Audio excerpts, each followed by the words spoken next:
조선 선조 임금이 다스리던 시절의 일이었습니다.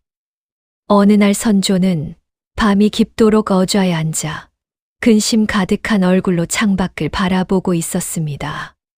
충신 김상궁이 올린 밀서 한 통이 임금의 마음을 무겁게 짓누르고 있었던 것이지요.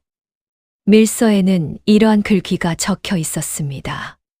한양 바깥 어디선가 영모를 꾀하는 무리들이 움직이고 있으니 마마께서 직접 미행하여 민심을 살피시는 것이 좋을 것 같다는 내용이었습니다. 선조는 깊은 한숨을 내쉬며 결심을 굳혔습니다. 이튿날 새벽, 아직 동이 트기 전 어둠이 짙게 깔린 시각이었습니다.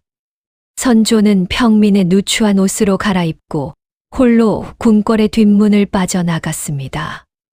호위무사 한 명 없이 그저 보통 선비처럼 삿갓을 쓰고 지팡이 하나만 짚은 채였습니다. 한양을 벗어나 북쪽으로 향하는 산길을 따라 걸으는 동안 하늘은 점점 어두워지기 시작했습니다. 초저녁부터 먹구름이 몰려들더니 이내 빗방울이 떨어지기 시작했던 것입니다. 처음엔 보슬비었으나 시간이 흐를수록 빗줄기는 굵어지고 거세어졌습니다. 임금은 젖은 옷을 여미며 발걸음을 재촉했으나 산길은 점점 더 험해지고 앞이 보이지 않을 지경이 되었습니다. 천둥 소리가 하늘을 가르고 번개가 사방을 밝혔다. 어둠 속으로 사라지기를 반복했습니다. 임금의 온몸은 이미 흠뻑 젖어 있었고 차가운 빗물이 등줄기를 타고 흘러내렸습니다. 이대로 가다간 병이 들 것 같았습니다. 폭우는 더욱 거세어져 세상 모든 물이 하늘에서 쏟아지는 듯 했습니다. 임금은 진흙탕이 된 산길을 간신히 걸으며 숨을 헐떡였습니다. 옷은 무겁게 물을 머금어 몸에 달라붙었고 삿갓은 진작에 바람에 날아가 버렸습니다. 차가운 빗물이 얼굴을 때리고 눈을 가렸습니다. 천둥 소리가 또다시 산을 뒤흔들었고 번개 빛이 순간 세상을 환히 비추었습니다. 바로 그때였습니다. 번개 빛에 비친 것은 산 중턱에 자리한 제법 큰 기와집이었습니다. 어둠 속에서도 희미하게 등불 하나가 켜져 있는 것이 보였습니다. 임금은 그곳을 향해 비틀거리며 걸음을 옮겼습니다. 가까이 다가가 보니 사대부가의 집으로 보이는 당당한 기와집이었으나 이상하게도 주변엔 다른 집들이 전혀 보이지 않았습니다. 마치 세상과 동떨어진 외딴 곳에 홀로 서 있는 집 같았습니다. 대문 앞에 다다른 임금은 빗물로 흐려진 눈을 비비며 현판을 올려다보았습니다. 청운제라는 글자가 오래된 먹으로 씌어 있었습니다. 임금은 떨리는 손으로 대문을 두드렸습니다. 한 번, 두 번, 세 번. 하나 아무런 대답이 없었습니다. 혹시 빗소리에 묻혀 들리지 않는 것인가 싶어 더 크게 두드렸습니다. 한참을 기다린 끝에 마침내 안에서 발소리가 들려왔습니다. 조심스럽고 가벼운 발걸음이었습니다. 대문이 삐걱 소리를 내며 조금 열리더니 그 틈 사이로 젊은 여인의 얼굴이 보였습니다. 촛불을 든 여인의 얼굴은 창백했으나 맑고 고왔습니다. 그녀는 잠시 임금을 위아래로 훑어보더니 경계하는 듯한 눈빛을 보냈습니다. 한밤중에 찾아온 남자 나그네를 선뜻 들일 수 없다는 망설임이 역력했습니다. 임금은 공손히 허리를 굽히며 말했습니다. 길을 가던 중 폭우를 만나 어찌할 바를 모르겠으니 하룻밤만 처마 밑에서 비를 피할 수 있도록 해달라고 간청했습니다. 여인은 한참을 망설이다가 결국 대문을 열었습니다. 이 폭우 속에 사람을 내칠 수는 없다는 인정이 이긴 것이었습니다. 들어오라는 여인의 말에 임금은 대문 안으로 들어섰습니다. 여인은 자신을 월선이라 소개했습니다. 남편을 잃고 혼자 이 집을 지키며 살아가는 과부라고 했습니다. 그녀의 목소리는 차분했으나 어딘가 슬픔이 배어 있었습니다. 월서는 임금을 안채로 안내했습니다. 좁은 마루를 지나 대청마루로 들어서자 비록 밤중이었으나 집안의 모습이 눈에 들어왔습니다. 제법 값진 듯한 나무 가구들과 병풍이 놓여 있었고 벽에는 족자와 그림들이 걸려 있었습니다. 평범한 과부의 집치고는 너무나 격조 있는 물건들이었습니다. 임금이 가만히 둘러보던 중 한쪽 벽에 걸린 초상화가 눈에 띄었습니다. 붉은 관복을 입은 높은 벼슬아치의 초상화였으나 이상하게도 얼굴 부분이 찢어져 있었습니다. 마치 누군가 일부러 핥히어 놓은 듯한 흔적이었습니다. 임금은 그 찢어진 초상화를 보며 묘한 기분을 느꼈으나 월선에게 묻기는 조심스러웠습니다. 월선은 젖은 옷을 갈아입을 수 있도록 깨끗한 적삼과 바지를 내왔습니다. 임금이 옷을 갈아입는 동안 월선은 부엌에서 따뜻한 차와 음식을 준비했습니다. 잠시 후 상이 들어왔습니다. 구수한 된장국과 나물, 그리고 따끈한 보리밥이 정갈하게 담겨 있었습니다. 비록 화려한 음식은 아니었으나 정성이 가득 담긴 상차림이었습니다. 임금은 감사의 말을 전하며 숟가락을 들었습니다. 얼마나 시장했던지 밥 한 그릇을 순식간에 비웠습니다. 월서는 조용히 맞은편에 앉아 나그네의 모습을 살폈습니다. 비록 누추한 옷차림이었으나 그 기품과 말씨가 보통 사람과는 달랐습니다. 손이 거칠지 않은 것으로 보아 힘든 일을 해본 적이 없는 양반집 도련님쯤 되는 것 같았습니다. 밥을 다 먹은 임금은 따뜻한 차를 홀짝이며 월선을 바라보았습니다. 월선 또한 임금을 보고 있었기에 두 사람의 시선이 마주쳤습니다. 순간 묘한 긴장감이 흘렀습니다. 임금이 먼저 입을 열었습니다. 이렇게 깊은 밤에 낯선 사람을 들여주신 은혜를 어찌 갚아야 할지 모르겠다고 했습니다. 월선은 고개를 저으며 대답했습니다. 사람이 사람을 돕는 것은 당연한 일이라고, 하물며 이런 폭우 속에서야 어찌 모른 척하겠느냐고 했습니다. 그녀의 말씨는 부드러웠으나 단정했고 품위가 있었습니다. 임금은 월선이 그를 아는 듯하다는 느낌을 받았습니다. 대화를 나누는 중에도 그녀가 사용하는 어휘며 말하는 방식이 보통 여인들과는 달랐던 것입니다. 임금이 넌지시 물었습니다. 혹시 글 공부를 한 적이 있느냐고. 월선은 잠시 머뭇거리다가 대답했습니다. 어렸을 적 아버지께서 글을 가르쳐 주셨다고 했습니다. 하지만 그 말을 할 때 그녀의 눈빛이 순간 어두워지는 것을 임금은 놓치지 않았습니다. 밖에서는 여전히 빗소리가 요란했습니다. 천둥 소리도 간간히 들려왔습니다. 월선은 밤이 깊었으니 쉬는 것이 좋겠다며 건넌방을 안내했습니다. 깨끗한 이불이 깔려 있었고 은은한 향이 났습니다. 임금은 감사하다는 인사를 하고 방으로 들어갔습니다. 하지만 쉽사리 잠이 오지 않았습니다. 이 집에 뭔가 비밀이 숨어 있다는 느낌이 들었기 때문입니다. 찢어진 초상화, 외딴 곳에 홀로 선 집, 그리고 범상치 않은 과부. 이 모든 것이 하나로 연결되는 듯 했으나 아직은 그 실마리를 찾을 수 없었습니다. 한편 월선 또한 잠들지 못하고 있었습니다. 그녀는 자신의 방에 앉아 나그네를 떠올렸습니다. 비록 초라한 행색이었으나 그의 눈빛에서 범상치 않은 기운이 느껴졌습니다. 마치 세상을 호령할 듯한 위엄이 감춰져 있는 것 같았습니다. 월선은 고개를 저었습니다. 그럴 리 없다고 스스로를 타일렀습니다. 한밤중이 지나 축시가 가까워질 무렵이었습니다. 임금은 뒤척이다가 결국 일어났습니다. 방문을 열고 밖으로 나오니 빗소리는 한결 잦아들어 있었습니다. 대청마루에는 달빛이 은은하게 비치고 있었습니다. 그런데 놀랍게도 월선 또한 대청마루에 나와 있었습니다. 그녀는 난간에 기대어 밤하늘을 바라보고 있었습니다. 임금이 다가가자 월선이 고개를 돌렸습니다. 두 사람은 서로를 보며 빙그레 미소 지었습니다.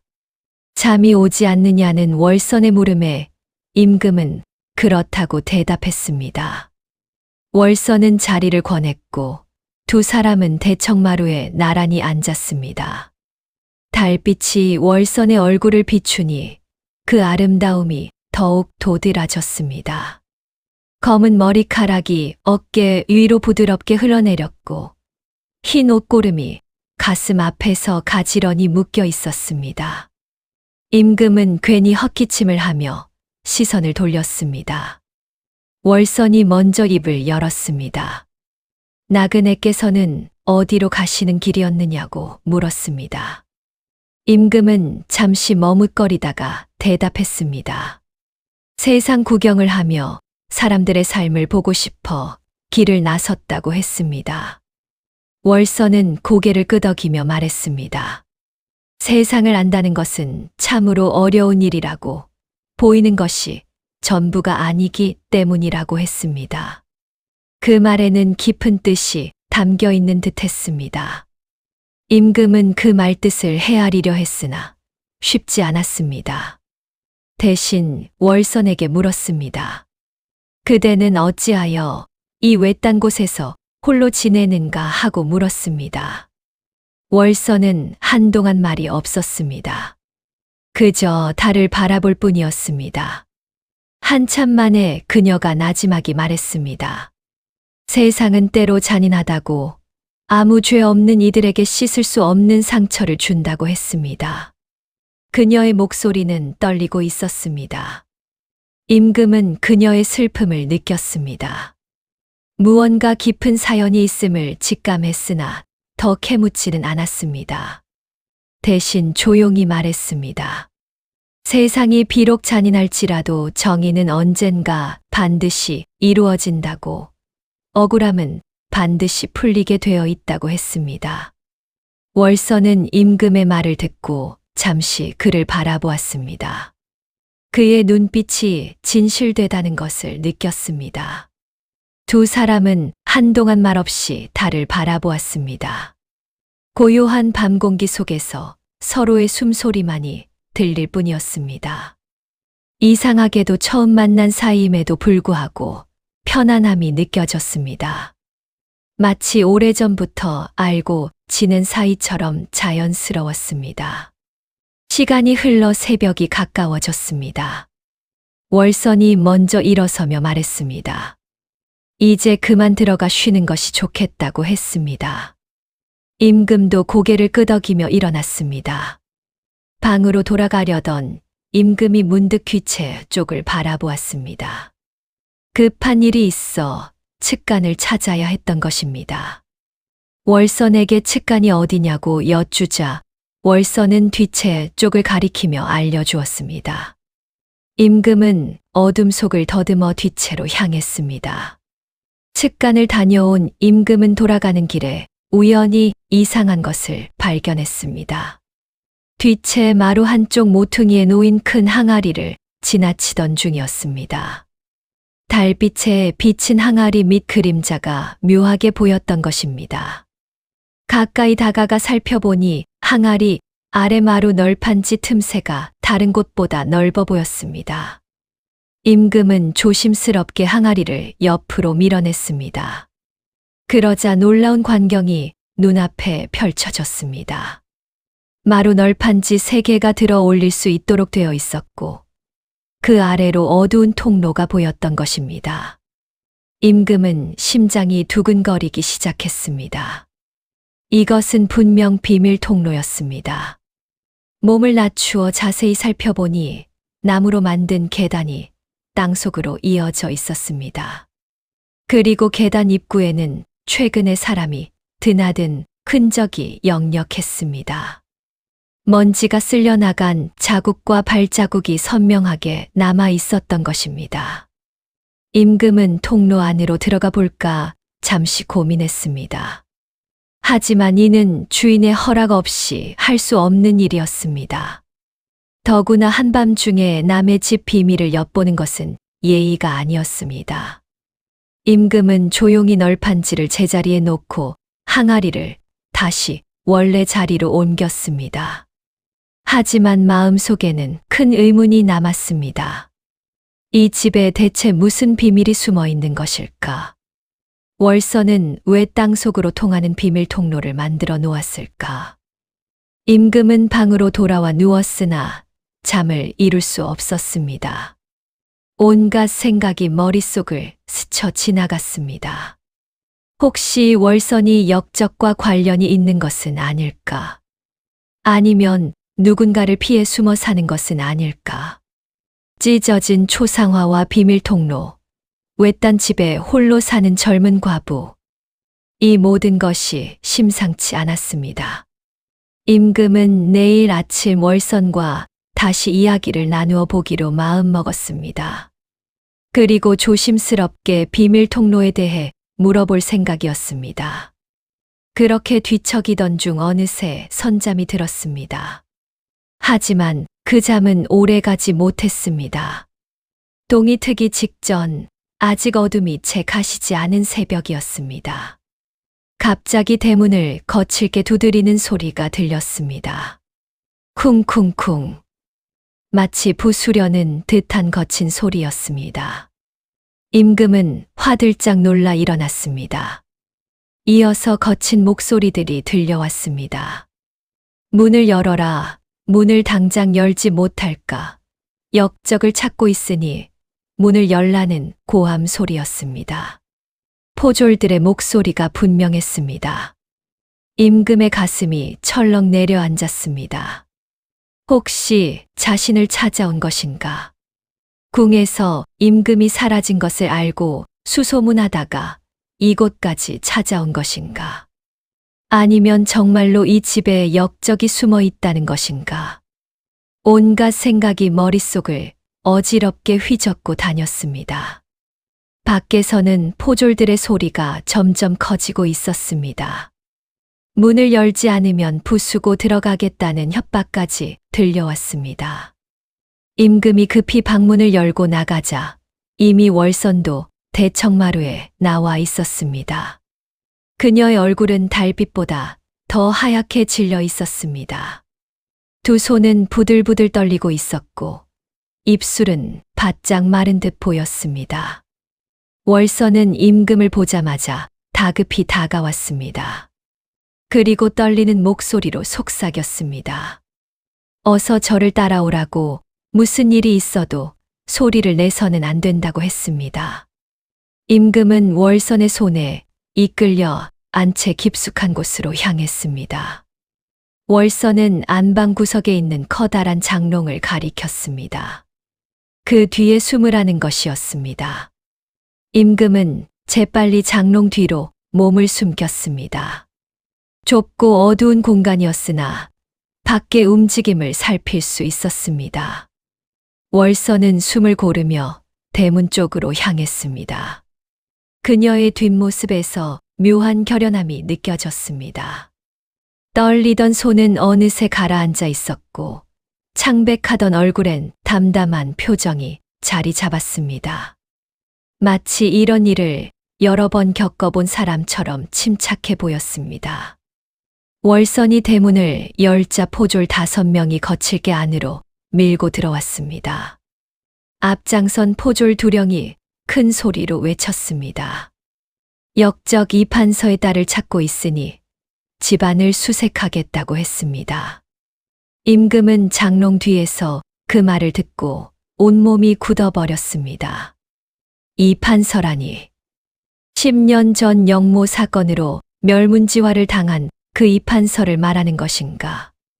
그렇다면 월선은 역적의 딸이란 말인가? 임금의 머릿속이 복잡하게 돌아갔습니다. 월선은 태연하게 대답했습니다. 이 집에는 남편을 여인 과부와 늙은 종 하나뿐이라고 했습니다. 역적의 딸이라니 무슨 말인지 모르겠다고 했습니다. 포졸 두령은 코웃음을 쳤습니다. 그러면서 증거가 있다며 종이 한 장을 꺼내 보였습니다. 누군가 밀고를 한 것이 분명했습니다. 이 청운제에 이판서의 딸이 숨어 산다는 내용이 적혀 있었습니다. 월서는 여전히 침착했습니다. 그런 헛소문을 믿고 한밤중에 찾아와 과부를 괴롭히는 것이냐고 오히려 따졌습니다. 당당한 그녀의 태도에 포졸들이 잠시 주춤했습니다. 하지만 두령은 어쨌든 집안을 수색하겠다고 고집을 부렸습니다. 포졸들이 이 방 저 방을 뒤지기 시작했습니다. 장롱을 열고 뒤채를 뒤지고 곳간까지 살폈습니다. 한 포졸이 안방으로 들어왔습니다. 임금은 숨을 죽이고 꼼짝하지 않았습니다. 포졸이 장롱 앞까지 다가왔습니다. 바로 그때 월선의 목소리가 들렸습니다. 과부의 처소를 그렇게 함부로 뒤지는 것이 조정의 법도냐고 날카롭게 따졌습니다. 포졸이 잠시 머뭇거렸습니다. 확실히 과부의 침소를 함부로 뒤지는 것은 예의에 어긋나는 일이었습니다. 포졸은 결국 안방에서 나갔습니다. 한참을 뒤진 끝에 포졸들은 아무것도 찾지 못했습니다. 두령은 못마땅한 얼굴로 월선을 노려보았습니다. 하지만 증거가 없으니 어쩔 도리가 없었습니다. 그는 떠나기 전에 한마디 던졌습니다. 수상한 낌새가 있으니 계속 지켜볼 것이라고 했습니다. 포졸들이 대문을 나서는 소리가 들렸습니다. 한참을 기다린 후에야 월선이 안방으로 들어왔습니다. 이제 나와도 된다는 신호였습니다. 임금은 장롱 뒤에서 몸을 일으켰습니다. 온몸이 굳어 있어 움직이기가 힘들었습니다. 월선은 임금을 대청마루로 안내했습니다. 두 사람은 마주 앉았습니다.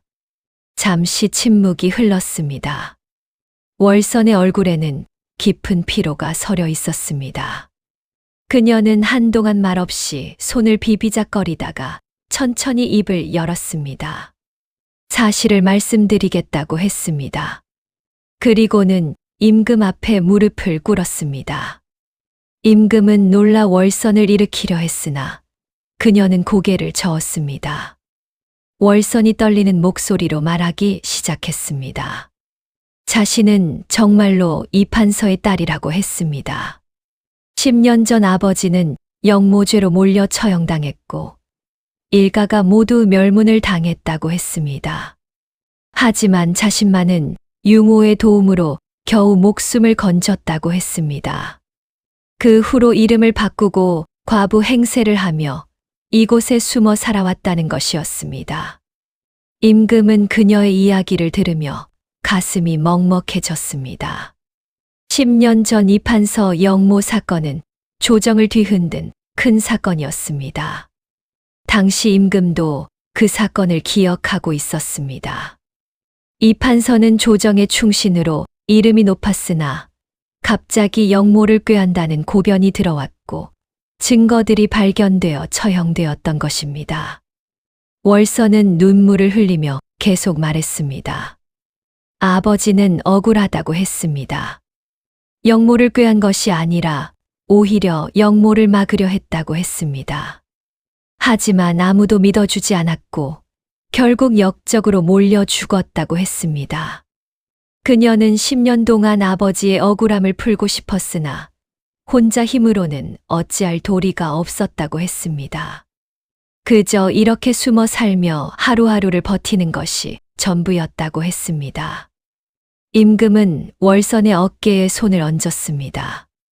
그리고 조용히 물었습니다. 그렇다면 아버지가 정말 억울하다는 증거가 있느냐고 물었습니다. 월선은 고개를 끄덕였습니다. 있다고 했습니다. 아버지께서 돌아가시기 전 몰래 남겨두신 문서들이 있다고 했습니다. 월선은 임금을 이끌고 빛채로 향했습니다. 어젯밤 임금이 발견했던 바로 그곳이었습니다. 월선은 항아리를 옆으로 밀고 마루 널판지를 들어 올렸습니다. 임금은 이미 알고 있었지만 모르는 척했습니다. 월선이 촛불을 들고 먼저 계단을 내려갔습니다. 임금도 그 뒤를 따랐습니다. 좁은 통로를 따라 한참을 내려가자 작은 방 하나가 나타났습니다. 흙으로 다진 벽과 나무 기둥으로 지탱하는 은밀한 공간이었습니다. 방 한쪽에는 낡은 괴짝이 놓여 있었습니다. 월선은 괴짝을 열었습니다. 안에는 여러 문서들과 편지들이 가지런히 보관되어 있었습니다. 먼지가 쌓여 있었으나 정성스럽게 보관된 흔적이 역력했습니다. 월선은 그중 몇 장을 꺼내 임금에게 건넸습니다. 임금은 촛불을 가까이 대고 문서를 읽기 시작했습니다. 읽어 내려가던 임금의 얼굴이 점점 굳어졌습니다. 문서에는 놀라운 내용이 적혀 있었습니다. 10년 전 영모의 진짜 주모자는 이판서가 아니었습니다. 당시 영의정이던 윤무원이 영모를 꾀하고 있었고 이판서가 그 사실을 알아차렸다는 것이었습니다. 이판서는 증거를 모아 임금께 고하려 했으나 윤무원이 먼저 손을 썼습니다. 오히려 이판서를 역적으로 몰아 제거해버린 것이었습니다. 증거를 조작하고 거짓 증인들을 내세워 이판서를 영모의 주모자로 만들었습니다. 임금은 손이 부들부들 떨렸습니다. 윤무원은 지금도 조정에서 높은 자리를 차지하고 있었습니다. 신임이 두터운 중신으로 여겨지는 인물이었습니다. 그런 자가 진짜 역적이었다니. 그리고 충신 이판서를 억울하게 죽게 만들었다니. 임금은 다른 문서들도 살펴보았습니다. 윤무원이 주고받은 밀서들의 사본, 영모에 가담한 자들의 명단, 그리고 이판서가 몰래 적어둔 기록들이었습니다. 모든 것이 윤무원의 죄를 증명하는 확실한 증거였습니다. 임금은 모든 문서를 다 읽고 나서 깊은 한숨을 내쉬었습니다. 이것은 단순한 문제가 아니었습니다. 조정의 핵심 인물이 역적이라는 사실을 어떻게 밝혀낼 것인가. 증거는 있으나 윤무원의 세력이 만만치 않았습니다. 자칫하면 오히려 더 큰 화를 불러올 수도 있었습니다. 월선이 조심스럽게 물었습니다. 믿어주시겠느냐고, 이 문서들이 진실이라고 믿어주시겠느냐고 물었습니다. 임금은 고개를 끄덕였습니다. 믿는다고 했습니다. 이 문서들은 분명 진짜였습니다. 이 판서의 필적도 확인할 수 있었고, 내용도 너무나 구체적이고 정확했습니다. 월선은 그제야 안도의 한숨을 내쉬었습니다. 10년 만에 처음으로 누군가가 자신의 말을 믿어준 것이었습니다. 그녀의 눈에서 눈물이 흘러내렸습니다. 임금은 더 이상 자신의 정체를 숨길 수 없다고 생각했습니다. 이 문제를 해결하려면 월선이 자신이 누구인지 알아야 했습니다. 임금은 천천히 입을 열었습니다. 사실은 자신이 평범한 나그네가 아니라고 했습니다. 월선은 임금을 바라보았습니다. 임금은 조용히 말했습니다. 자신이 바로 이 나라의 임금이라고 했습니다. 월선의 얼굴이 순간 하얗게 변했습니다. 믿을 수 없다는 표정이었습니다. 하지만 임금의 진지한 눈빛을 보고 그것이 거짓이 아님을 깨달았습니다. 월선은 그 자리에서 무릎을 꿇고 머리를 조아렸습니다. 마마, 마마라고 떨리는 목소리로 불렀습니다. 이렇게 무례하게 대한 죄를 용서해달라고 했습니다. 임금은 월선을 일으켰습니다. 무례한 것이 아니라 오히려 자신이 정체를 속인 것이 미안하다고 했습니다. 월선은 눈물을 흘리며 말했습니다. 마마, 아버님의 억울함을 풀어주시옵소서. 10년 동안 품어온 한을 풀어주시옵소서. 목이 메어 제대로 말을 잇지 못했습니다. 임금은 월선의 손을 잡았습니다. 그리고 단호하게 말했습니다. 반드시 진상을 밝히겠다고, 이 판서의 억울함을 풀어주겠다고 약속했습니다. 두 사람은 비밀방에서 오랜 시간 이야기를 나누었습니다. 윤무원을 어떻게 잡을 것인가? 그것이 가장 큰 문제였습니다. 임금이 먼저 말했습니다. 지금 당장 윤무원을 잡아들일 수도 있으나 그의 세력이 만만치 않아 자칫 조정이 혼란에 빠질 수 있다고 했습니다. 확실한 증거를 들이대며 그의 죄를 만천하에 드러내야 한다고 했습니다. 월선이 조심스럽게 말했습니다. 윤무원에게는 약점이 하나 있다고 했습니다. 그는 욕심이 많아 자신의 비밀이 새어나갈까 늘 두려워한다고 했습니다. 아버지의 문서 중에 윤무원이 가장 두려워하는 것이 바로 이 증거들이 세상에 알려지는 것이라고 적혀 있었습니다. 임금의 눈이 빛났습니다. 그렇다면 이 증거를 미끼로 윤무원을 유인할 수 있겠다는 생각이 들었습니다. 두 사람은 머리를 맞대고 계책을 짰습니다. 월선이 윤무원에게 편지를 보내는 것입니다. 아버지가 남긴 결정적 증거를 가지고 있으니 값을 치르면 넘기겠다는 내용으로 말입니다. 윤무원은 분명 직접 나설 것입니다. 증거를 없애고 월선까지 제거하려 할 것이 뻔했습니다. 그때 임금이 금군들을 이끌고 나타나 현장을 덮치는 것입니다. 월선은 고개를 끄덕였습니다. 위험한 계획이었으나 달리 방법이 없었습니다. 임금은 월선을 걱정스럽게 바라보았습니다. 위험한 일이니 다른 방법을 찾아보자고 했습니다. 하지만 월선은 고개를 저었습니다. 10년을 기다렸으니 이제 끝을 내야 한다고 했습니다. 자신이 미끼가 되는 것을 두려워하지 않는다고 했습니다. 오히려 마마께서 곁에 계시니 이보다 든든할 수가 없다고 했습니다. 임금은 월선의 용기에 감동받았습니다.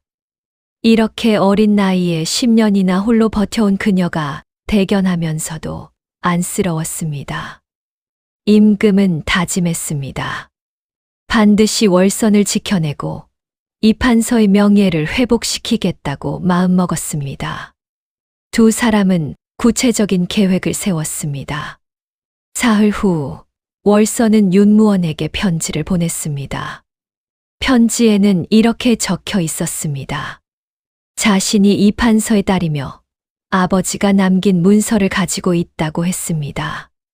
그 문서에는 10년 전 영모 사건의 진실이 담겨 있으니 값을 치르면 넘기겠다고 했습니다.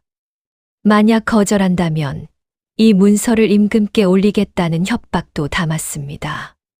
편지를 보내고 이틀이 지났습니다. 월선과 임금은 긴장 속에서 기다렸습니다. 임금은 이미 몰래 궁으로 돌아가 믿을 만한 금군 대장에게 사정을 이야기하고 준비를 마쳤습니다. 금군들은 청운제 근처 숲속에 숨어 신호를 기다리고 있었습니다. 셋째 날 저녁 드디어 답신이 왔습니다. 윤무원이 직접 청운제로 오겠다는 내용이었습니다. 오늘 밤 자시에 만나자고 했습니다. 월선은 떨리는 손으로 편지를 접었습니다. 임금이 그녀의 어깨를 다독였습니다. 두려워하지 말라고 자신이 반드시 지켜주겠다고 말했습니다. 월선은 고개를 끄덕였습니다. 그녀의 눈빛에는 두려움보다 결연함이 더 컸습니다. 해가 지고 어둠이 내렸습니다. 임금은 안채 윗방에 숨어 밖을 지켜보았습니다. 금군들에게는 신호가 있을 때까지 절대 움직이지 말라고 당부해 두었습니다. 자씨가 가까워졌습니다. 월서는 대청마루에 홀로 앉아 촛불을 켜두고 기다렸습니다. 밤바람이 불어와 촛불이 흔들렸습니다. 그림자가 이리저리 춤을 췄습니다. 한참을 기다리자 대문 밖에서 말발굽 소리가 들렸습니다. 누군가 다가오고 있었습니다. 월서는 심호흡을 했습니다. 떨리는 손을 꽉 쥐며 마음을 가다듬었습니다. 대문을 두드리는 소리가 들렸습니다. 월서는 천천히 일어나 대문으로 향했습니다. 문을 열자 윤무원이 서 있었습니다. 높은 관복을 입은 그의 모습은 위엄이 있어 보였으나 눈빛만은 차갑고 날카로웠습니다. 윤무원은 월선을 위아래로 훑어보았습니다. 그리고 비웃듯 말했습니다. 이 판서의 딸이 아직 살아있었다니 놀랍구나. 월선은 애써 침착함을 유지하며 대답했습니다. 살아남아 이렇게 대감을 뵙게 되었다고 했습니다. 윤무원은 안으로 들어섰습니다. 그의 뒤로 호위, 무사 둘이 따라왔습니다. 월선은 그들을 대청마루로 안내했습니다. 윤무원이 자리에 앉으며 바로 본론을 꺼냈습니다. 문서가 어디 있느냐고 물었습니다. 월선은 미리 준비해둔 문서 한 장을 꺼내 보였습니다. 진짜 문서는 아니었으나 그럴듯하게 꾸며놓은 것이었습니다. 윤무원은 촛불을 가까이 대고 문서를 살폈습니다. 그의 얼굴이 점점 굳어졌습니다. 나머지 문서들은 어디 있느냐고 다그쳤습니다. 월선은 안전한 곳에 보관해 두었다고 대답했습니다. 약속한 값을 치르면 모두 넘기겠다고 했습니다. 윤무원은 냉소를 지었습니다. 그리고 느릿느릿 말했습니다. 내가 정말로 이 문서들을 넘길 거라고 생각하느냐고 물었습니다. 아니면 값을 받고도 또다시 협박할 것 아니냐고 했습니다. 월선은 그럴 리 없다고 말했습니다. 자신은 그저 조용히 살고 싶을 뿐이라고 했습니다. 윤무원은 고개를 저었습니다. 그리고 호위 무사들에게 눈짓을 했습니다. 무사들이 허리춤에서 칼을 빼어 들었습니다. 월선의 얼굴이 하얗게 질렸습니다. 윤무원이 천천히 말했습니다. 내가 살아있는 한 내 목숨이 편치 못하다고 했습니다. 10년 전 내 아비를 없앴듯이 오늘 너도 없애야겠다고 했습니다. 그리고 문서들은 직접 찾아내겠다고 했습니다. 무사들이 월선에게 다가갔습니다. 월선은 뒤로 물러섰습니다. 바로 그때였습니다. 안채에서 임금이 나타났습니다. 임금의 목소리가 대청마루에 울려 퍼졌습니다. 윤무원, 내 죄를 알겠느냐고 외쳤습니다. 윤무원은 깜짝 놀라 뒤를 돌아보았습니다. 어둠 속에서 나타난 사람이 누군지 알아보고는 온몸이 굳어버렸습니다. 마마, 마마라고 떨리는 목소리로 불렀습니다. 어찌 이곳에 계시냐며 당황했습니다. 임금은 당당하게 걸어 나왔습니다. 윤무원의 모든 죄상을 들었노라고 말했습니다. 10년 전 이 판서를 역적으로 몰아 죽인 것, 진짜 역모를 꾀한 자가 바로 내였다는 것, 그리고 지금 이 자리에서 무고한 백성을 해치려 한 것까지 모두 보았노라고 했습니다. 윤무원의 얼굴은 흙빛으로 변했습니다. 하지만 그는 아직 포기하지 않았습니다. 무릎을 꿇으며 억울하다고 외쳤습니다. 이것은 모두 이 판서의 딸이 꾸민 계략이라고 했습니다. 자신은 아무 죄가 없다고 했습니다. 임금은 차갑게 말했습니다. 그렇다면 방금 무사들에게 월선을 죽이라 명한 것은 무엇이냐고 물었습니다. 무고한 사람이라면 왜 죽여야 하느냐고 따졌습니다. 윤무원은 말문이 막혔습니다. 변명할 말을 찾지 못하고 입만 벙긋거렸습니다. 임금이 손뼉을 쳤습니다. 그 소리가 신호였습니다. 숲속에 숨어 있던 금군들이 일제히 나타났습니다. 대문이 열리며 금군 대장이 부하들을 이끌고 들어왔습니다. 청운제는 순식간에 금군들로 둘러싸였습니다. 윤무원의 호위 무사들은 칼을 버리고 항복했습니다. 금군들의 수가 압도적이었던 것입니다. 윤무원은 그제야 모든 것이 끝났음을 깨달았습니다.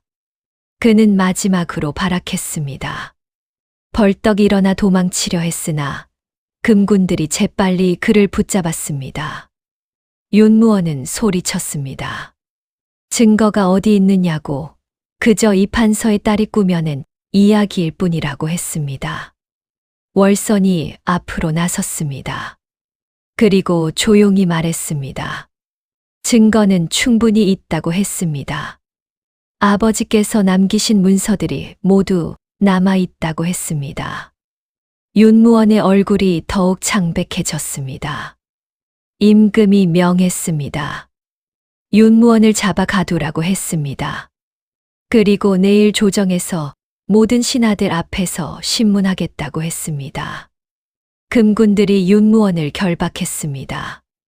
윤무원은 마지막까지 억울하다고 소리쳤으나 아무도 듣지 않았습니다. 그는 금군들에게 끌려 청운제를 떠났습니다.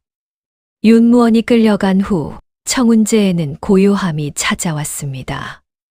월선은 그 자리에 주저앉아 눈물을 흘렸습니다. 10년 동안 품어온 한이 마침내 풀리는 순간이었습니다. 임금은 월선의 곁에 앉아 그녀의 어깨를 다독였습니다. 수고했다고, 이제 모든 것이 끝났다고 말했습니다. 월선은 고개를 들어 임금을 바라보았습니다. 눈물 범벅이 된 얼굴이었으나 그 어느 때보다 환한 미소를 짓고 있었습니다. 감사하다고, 마마께서 아니었다면 절대 이룰 수 없었던 일이라고 말했습니다. 이튿날 조정에서 큰 신문이 열렸습니다. 윤무원은 모든 대신들 앞에 끌려 나왔습니다. 임금은 직접 이 판서가 남긴 문서들을 공개했습니다. 문서에는 윤무원의 영모 계획과 이 판서를 모함한 과정이 낱낱이 기록되어 있었습니다. 대신들은 경악했습니다. 믿을 수 없다는 표정들이었습니다. 윤무원은 끝까지 부인하려 했으나 증거가 너무나 확실했습니다. 문서뿐만 아니라 당시 윤무원과 함께했던 영모 가담자들의 명단도 있었습니다. 그중 몇몇은 아직 살아있어 불러다 신문할 수 있었습니다. 윤무원의 죄가 만천하에 드러났습니다. 그는 결국 모든 것을 자백했습니다. 10년 전 자신이 영모를 꾀했고 이 판서가 그것을 알아차려 고발하려 하자 먼저 손을 써서 이 판서를 역적으로 몰았다고 했습니다. 증거를 조작하고 거짓 증인들을 매수했다고 했습니다. 조정은 발칵 뒤집혔습니다. 윤무원은 즉시 관직에서 파면되었고 영모죄와 충신모함죄로 사형을 선고받았습니다. 며칠 후 윤무원은 저작거리에서 백성들이 보는 앞에서 처형되었습니다. 10년 만에 정의가 바로 선 것이었습니다. 이 판서의 명예도 회복되었습니다. 임금은 조정에서 이 판서가 억울하게 죽었음을 공식적으로 인정했습니다. 그리고 이 판서에게 정일품 영의정의 품계를 추증했습니다. 이 판서의 초상화를 다시 그려 공신각에 모시도록 명했습니다. 월선에게도 은전이 내려졌습니다. 임금은 월선을 궁으로 불러 정삼품 정경부인의 품계를 하사했습니다. 역적의 딸이라는 오명을 벗고 충신의 딸로서 마땅한 대접을 받게 된 것이었습니다. 또한 청운제는 그대로 월선의 소유로 인정되었고 이 판서가 몰수당했던 재산도 모두 돌려받았습니다. 월선은 임금 앞에서 눈물을 흘리며 절을 올렸습니다. 은혜에 감사하다고, 이제야 아버지께 면목이 선다고 말했습니다. 임금은 월선을 일으키며 말했습니다. 그대가 10년 동안 견뎌낸 것이야말로 진정 대단한 일이라고 했습니다. 조정에서 나온 월선은 아버지의 묘소를 찾았습니다. 역적의 묘라 하여 초라하게 묻혀있던 곳이었습니다. 월선은 무덤 앞에 엎드려 울었습니다. 아버지, 마침내 억울함을 풀었다고 이제 편히 쉬시라고 말했습니다. 임금은 이판서의 묘소를 새로 단장하도록 명했습니다. 충신의 예우에 걸맞게 크고 아름다운 묘를 만들었습니다. 비석에는 충정이판서지묘라는 글자를 새겨 넣었습니다. 모든 일이 마무리되고 며칠이 지났습니다. 임금은 궁궐 어좌에 앉아 있었으나 마음은 자꾸만 청운제로 향했습니다. 월선의 모습이 떠올랐습니다. 폭우 속에서 자신을 받아준 그날 밤, 달빛 아래 나란히 앉아 이야기를 나누던 그 순간들이 생생했습니다. 임금은 자신의 마음을 깨달았습니다. 월선을 단순히 불쌍하게 여기는 것이 아니라 한 사람으로서 마음이 끌린다는 것을 알았습니다. 그녀의 용기, 지혜, 그리고 아름다움이 자꾸만 생각났습니다. 임금은 고민에 빠졌습니다.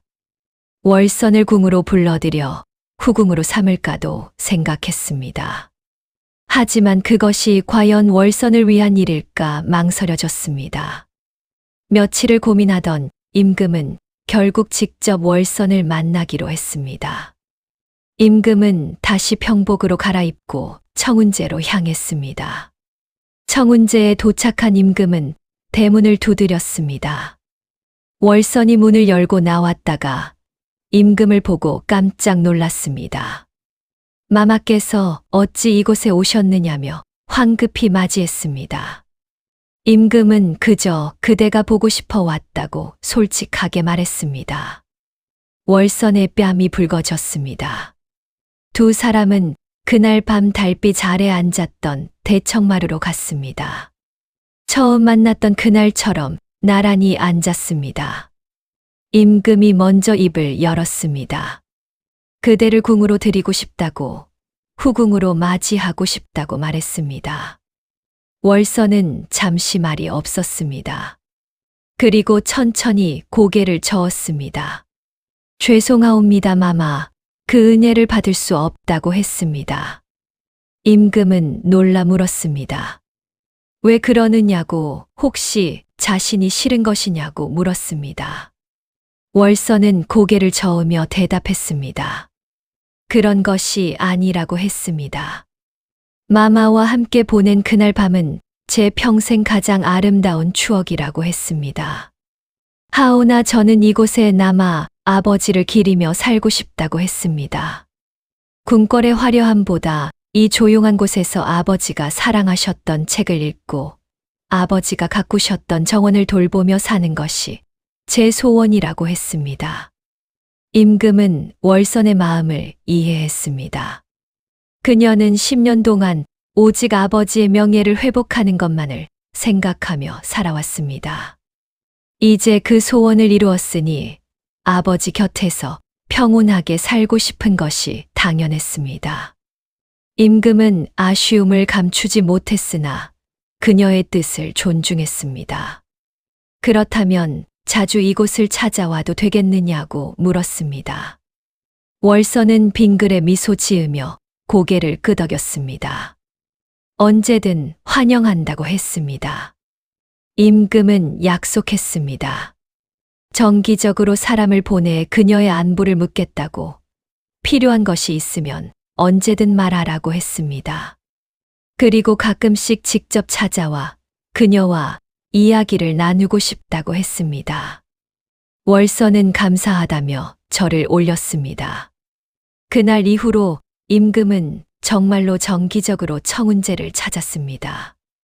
때로는 평복을 입고 조용히 찾아와 월선과 차를 마시며 이야기를 나누었습니다. 세상 돌아가는 일, 조정의 일들, 그리고 서로의 일상에 대해 이야기했습니다. 두 사람 사이에는 특별한 인연이 있었습니다. 그날 폭우 속에서 만난 것이 우연이 아니었던 것처럼 그 만남이 한 사람의 원한을 풀고 두 영혼에게 평생 잊지 못할 추억을 남긴 것이었습니다. 월서는 청운제에서 조용히 살았습니다. 아버지의 책들을 정리하고 정원을 가꾸며 평온한 날들을 보냈습니다. 가끔 마을 사람들을 도와주기도 했습니다. 그를 가르쳐 주고 병든 이들을 돌보아 주었습니다. 사람들은 월선을 존경하고 따랐습니다. 충신의 딸이자 의로운 정경부인으로 칭송받았습니다. 임금이 보내는 선물들도 있었습니다. 귀한 책들, 아름다운 비단, 그리고 때로는 손수 쓴 글씨를 보내왔습니다. 월서는 그 모든 것을 소중히 간직했습니다. 특히 임금이 쓴 글씨는 방 한쪽 벽에 걸어두고 매일 바라보았습니다. 세월이 흘렀습니다. 봄이 오고 여름이 지나고 가을이 왔습니다. 청운제의 단풍은 붉게 물들었고 월서는 그 아래를 거닐며 아버지를 떠올렸습니다. 이제는 슬픔보다 감사함이 더 컸습니다. 아버지의 억울함을 풀었고 명예를 되찾았으며 자신도 떳떳하게 살 수 있게 되었으니까요. 어느 가을날 임금이 다시 청운제를 찾았습니다. 이번에는 조금 특별한 선물을 가지고 왔습니다. 아버지 이판서에 새로 그린 초상화였습니다. 궁중화원이 정성껏 그린 초상화는 이판서의 위엄과 온화함을 동시에 담고 있었습니다. 월서는 초상화를 받아들고 눈물을 흘렸습니다. 그리고 그 초상화를 대청마루에 정중히 모셨습니다. 예전에 찢어져 있던 초상화 대신 이제는 온전한 아버지의 모습이 집을 지키게 되었습니다. 그렇게 세월은 흘러갔습니다. 월서는 청운제에서 평온하게 살았고 임금은 틈날 때마다 그녀를 찾았습니다. 두 사람의 관계는 누가 뭐라 할 것도 없이 특별했습니다. 임금과 신하의 관계도 아니고 그렇다고 부부의 관계도 아니었습니다. 그저 서로를 이해하고 위로하는 세상에서 가장 소중한 인연이었습니다. 조정에서는 임금이 가끔 청운제를 찾는다는 소문이 돌았으나 아무도 함부로 입에 올리지 못했습니다.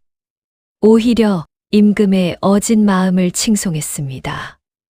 억울하게 죽은 충신의 딸을 돌보는 것이 얼마나 아름다운 일이냐고 말했습니다. 월서는 때때로 아버지 묘소를 찾았습니다. 그리고 아버지께 이야기했습니다. 이제는 편히 쉬셔도 된다고, 딸이 잘 살고 있다고, 마마께서 늘 돌보아 주신다고 말했습니다. 바람이 불면 나무잎이 살랑거렸습니다. 마치 아버지가 대답하는 것 같았습니다. 그날 밤 폭우 속에서 시작된 인연은 이렇게 아름답게 이어졌습니다. 임금은 월선을 통해 백성의 아픔을 이해하게 되었고 더욱 어진 정치를 펼쳤습니다. 월선은 임금을 통해 정의가 바로 서는 것을 보았고 세상에 대한 희망을 되찾았습니다. 두 사람은 각자의 자리에서 각자의 삶을 살았으나 마음은 늘 함께였습니다. 비 오는 날이면 임금은 그날 밤을 떠올렸습니다. 폭우 속에서 우연히 찾아간 집, 그곳에서 만난 한 여인이 자신의 인생을 얼마나 풍요롭게 만들었는지 생각했습니다. 월선도 비 오는 날이면 대청마루에 앉아 그날을 떠올렸습니다. 대문을 두드리던 나그네가 알고 보니 임금이었고 그 만남이 아버지의 원한을 풀어주었다는 것이 얼마나 신기한 인연인지 생각했습니다. 이 이야기는 조선시대 민간에 전해 내려오는 야담 중 하나로 오늘날까지 회자되고 있습니다. 폭우 속 우연한 만남이 어떻게 한 사람의 운명을 바꾸고 억울한 죽음을 바로잡았는지 보여주는 이야기였습니다. 여러분, 이 이야기가 재미있으셨다면 좋아요와 구독 부탁드립니다. 다음에도 더 흥미진진한 조선 시대 야담으로 찾아뵙겠습니다. 감사합니다.